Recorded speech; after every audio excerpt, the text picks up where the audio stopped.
please help me welcome to the stage the cast and creator of Teen Wolf. She is the best friend we'd all love to have until she predicted our death, Holland Roden. Right. I should've known you were bad news from the bad boy demeanor and the tattoos. Cause most guys only want one thing, but I'm undecided trying to figure out if that's you. Either way though, I think you're worth a test drive. Cause ooh, you're so much better than the next guy, and a little trouble only makes for a good time. So more than no red flags, be a good sign. Don't you come in thinking goodbye. Ain't that far? You seem like trouble to me. I can tell by the way that you lean and the way that you push your teeth. Every time I so fresh and clean, smells like trouble to me. Opposites attract like it's this is that. Good girl, bad guy, what a perfect match. And if you gon' wanna play baptized, cause when you finish you gon' feel like you was baptized. So baby now it's you for a test drive. So you don't wanna lose your ride to the next guy. And baby trouble only makes for a good time. So all the number red flags get a good sign. Don't you come in thinking goodbye. Ain't that far? You seem like trouble to me. I can tell by the way that you lean and the way that you push your teeth. Dylan Freyberg. Smells like trouble to me. I got a bad form in the worst way. Dear Lord, how'd I get in this position in? Should've never got involved in the first place. The second place never get the recognition. See what he doing to me, make me shout it out. Got a hold on me, that's without a doubt. So it's clear now that he's a trouble starter, but I ain't the same neither, and these ain't no still water.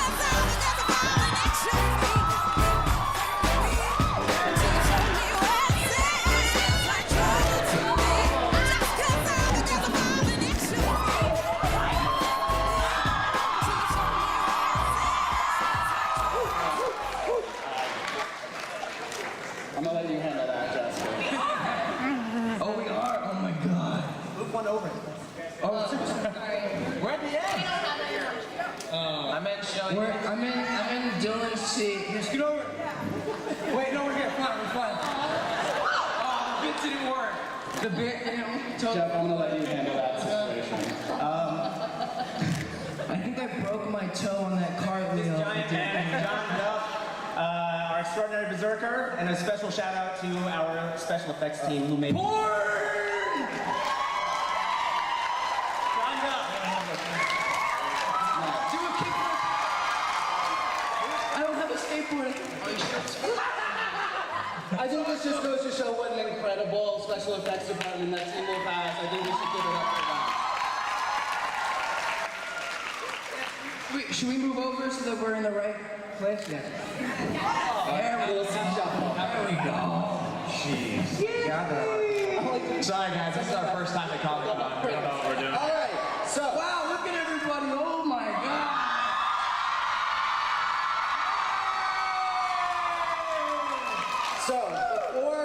two quick issues before we get into talking about the new season. First, I think we all just need to give a collective round of applause to Dylan O'Brien for everything he did at the end of last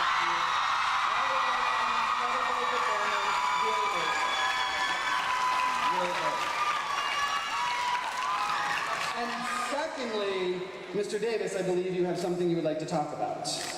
I do. I have a special announcement. We just found out yesterday, had to keep secret. We will be coming back for a 5th season. And it will be not 12 episodes like 4th, it will be 20, which is easy. 20 more episodes of Teen Wolf coming. Nice. Like there was any doubt. Alright, so Jeff, let's talk about season 4. I have to tell you, the whole Deadpool of it all has been amazing. Seeing all these different characters come in, some with mouths, some without mouths. I mean, it's pretty dope. Can you talk about how much acid you had to do to think of... No. Can you talk about where that idea was born from? It was actually born out of there was not very much time between the end of season 3 and the beginning of season 4, and we had to come up with ideas really quickly. And I was sitting around with my brothers during Christmas, and we were reminiscing and lamenting the fact of how we were so poor in our 20s, and didn't realize how poor we were being raised by a single mom. And I wanted to take it back to those sort of Spielbergian type struggles you see in like E.T., where the kids and the single mom were really poor, and they had to have very human struggles. And for us in the writer's room, it was a way to get back to human problems, as opposed to creating or inventing another really complicated mythology based around a supernatural creature. So we have assassins and bad guys this year who are a little more human, but just as nasty as the others. Nice. And I appreciate that with the addition of Dylan Sprayberry, you continue to only cast just 2 names. I think it's important. I don't want to be out without how that happens. I mean, There's too many Dylans and Tyler. We call him Little Dill. You call him Little Dill Spray? Yo, yeah. Yeah. I guess. I think I called him that once. You said that in an interview. For Dylan Sprayberry, what has it been like to join this show? I mean, this is a group of guys who've been together for quite a long time. Is there hazing? I mean, how rough of a fun transition has it been for you? It's been awesome.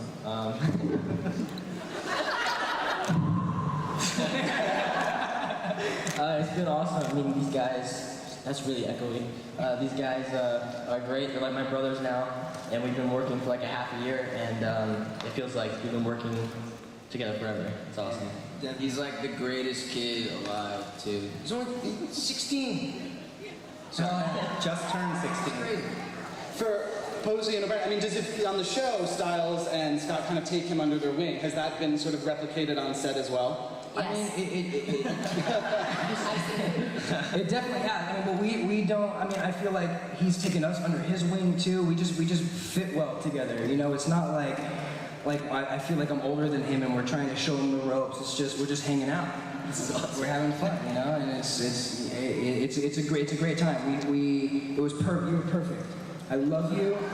Will you marry me? Dylan Sprayberry. I will. What about the other Dylan? I love it. Jeff, clearly he's fitting in very well. How have you enjoyed writing for Liam, and what can we expect moving forward? What can we expect to move forward in the season? For Liam, yeah. For Liam? Well, more struggle. What he's going to have to deal with in the future is he starts to learn that he's okay being a werewolf, but he's not ready to quite be the hero that Scott and Styles are. So he has a lot of struggle there.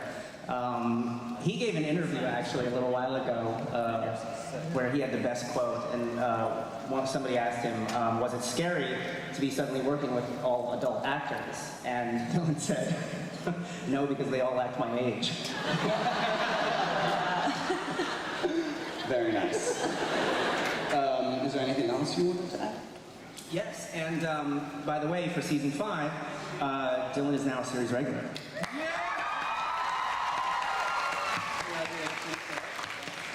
But you know, that is not the only new addition we've had to Beacon Hills in a major way this year. Malia has really become... Shelley, we loved you last season. It was cemented when you made Kira do that really weird dance in the season premiere.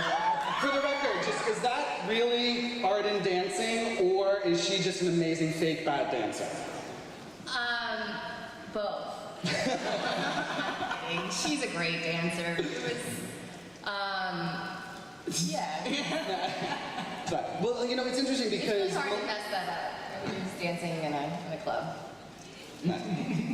Malia sort of fits into this world in an interesting way because she's so much more mature on some level than the rest of them. She's been living in the wilderness, she's away for her own. What do you like about what she brings to the show? I like that she brings honesty. She doesn't have a filter, which can be a little rude sometimes, but that's why she has Styles to explain to everyone that she doesn't mean any harm. It's just all she knows, and that's one of my favorite parts about Malia is her honesty. I mean, his face. Know what you were saying, don't worry. I can say one of the things we're happiest with Shelley is that she has a very good sense of humor and really good comic timing. She's like, when we first saw we saw the first cut of the lacrosse game, lacrosse practice, where she's doing all the facial impressions.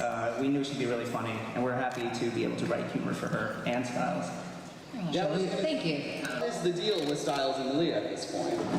Wait, what's the question? What is the deal with Styles and Are they dating? They're unique. They're unlike most relationships in high school, I think. They're Do they have sex? That's what. tons of sex, of course. Yeah! No, sex is bad. Sex is good. Sex is bad. Unless you're married. Oh my god. There's some underage people in this audience. Help. Jeff? Not saying that.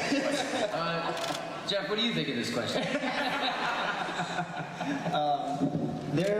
I can say for upcoming, they may have a rocky road ahead.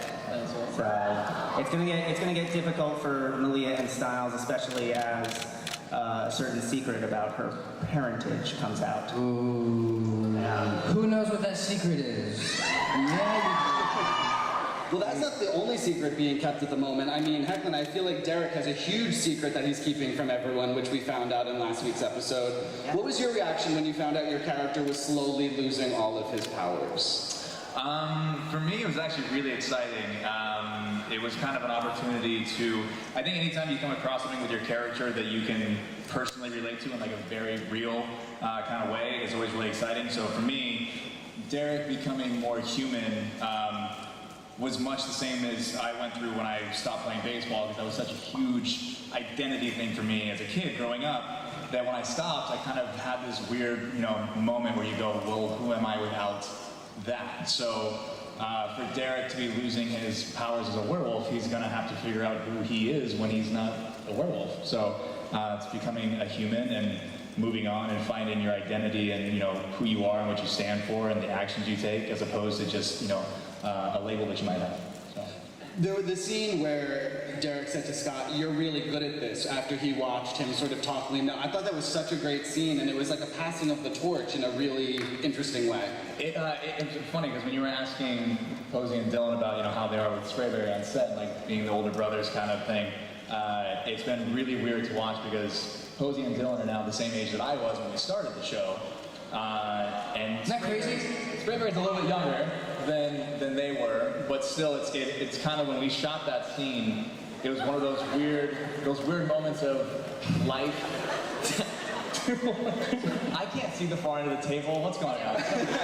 Watch the TV. You can see everything right there. Just look No, at but oh, that's weird. I'm not but it was a weird moment of like, oh my god, exactly what's happening in this scene is kind of what's happening in real life. Yeah. It was like seeing Scott fill that role that Derek was in season 1, and it was a really weird kind of trippy moment. So I really enjoyed that scene. That was probably one of my favorite scenes we've ever shot on the show for me personally.